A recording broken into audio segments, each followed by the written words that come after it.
We turn now to the rebuilding efforts in Puerto Rico. Both the local and federal governments have faced criticism for their actions after Hurricane Maria. It slammed into the island on September 20th, killing at least 48. Today, the president met with Puerto Rico's governor at the White House. Mr. Trump was asked how he would grade his administration's response to the crisis on a scale of 1 to 10.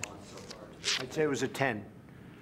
I'd say it was probably the most difficult when you talk about relief, when you talk about search, when you talk about all of the different levels, and even when you talk about lives saved. It hit right through the middle of the island, right through the middle of Puerto Rico. There's never been anything like that. I give ourselves a 10.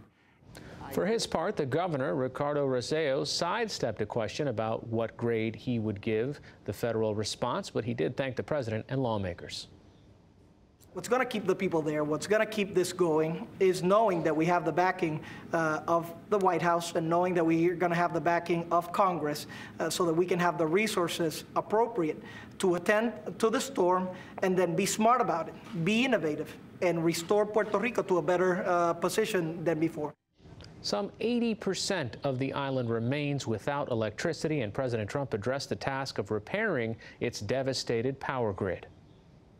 There's never been a case where power plants were gone. So this isn't just like, you know, as I said, I don't want to just fix poles. You can't just fix the poles. There's never been a case where power plants were gone. So it's going to be a period of time before the electric is restored.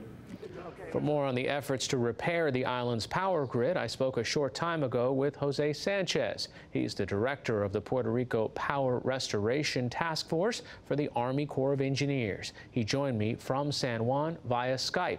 I began by asking about the president's assessment that the power plants were the significant problem, not the transmission lines. Well, it's all tied together, right? So if you don't have the transmission lines up, the generation of the power cannot be put in place.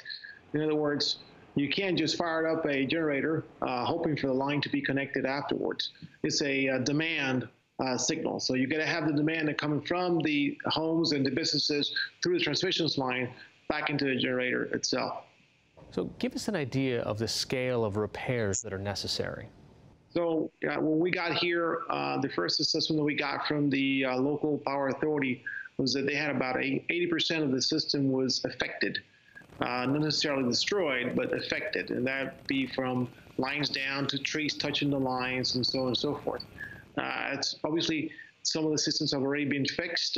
There's crews out there right now, and about the last we heard, about 20% of the generating power of the island has been now energized. We're a month out, and we're still talking about 20%. I mean, this is an area the size of Connecticut. This would be much faster if it was back on the mainland. Give us an idea of why this is so challenging. There's several factors to this. Definitely the topography in Puerto Rico is very challenging. We're talking about a central ridge that goes up several thousand feet and then come back down. There's also the issue with the wind speeds. The amount of devastation that we've seen here of towers and lines is really at least unprecedented in my 22 years as an engineer. And the combination of logistics, being an island in the middle of the Atlantic, presents another factor to add to this. You know, plus there's also manufacturing constraint here. We have Irma, Maria, and Jose that impacted portions of the United States that they were actually the closest in proximity to Puerto Rico.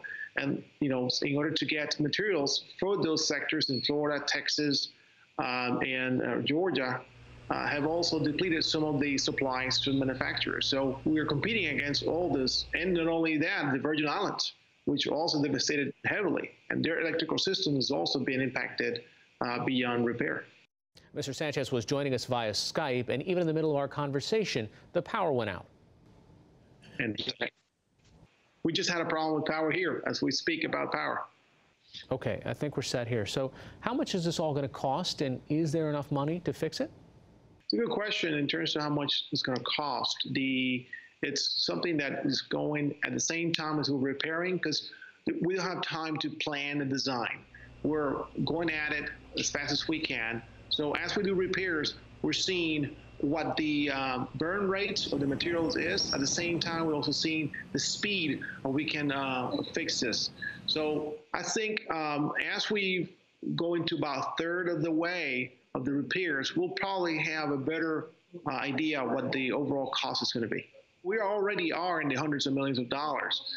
We awarded a $240 million contract already, plus we just last night we awarded a $40 million contract on that.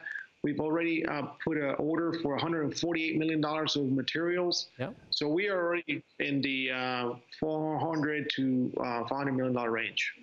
Finally, is the Army Corps' charge to try to rebuild the infrastructure as it was, or can you improve it? There's a lot of people that are asking whether, for example, renewables can be a greater part of the mix. I mean, the island was almost exclusively powered by oil and diesel oil that they have to truck in, but you're literally on an island. You've got tidal power surrounding you. You've got sunshine almost 8 hours a day all year round. You've got offshore wind. Yeah, I would say, by the way, we are on the mission assignment by FEMA, and that mission assignment is about emergency repairs. So this is a situation where we're just fixing things around the island. Now, of course, as we fix, we're not going to put this a post that is without the current standards. So we are improving the system just by the matter of fact that we're replacing things that are of older age with newer things. And that's how the system, in a way, even though we are under assignment that's basically to just repair the system, there's going to be some improvements due to the fact that we're doing that. Jose Sanchez from the Army Corps of Engineers. Thanks so much for joining us. Thank you for having me. My pleasure.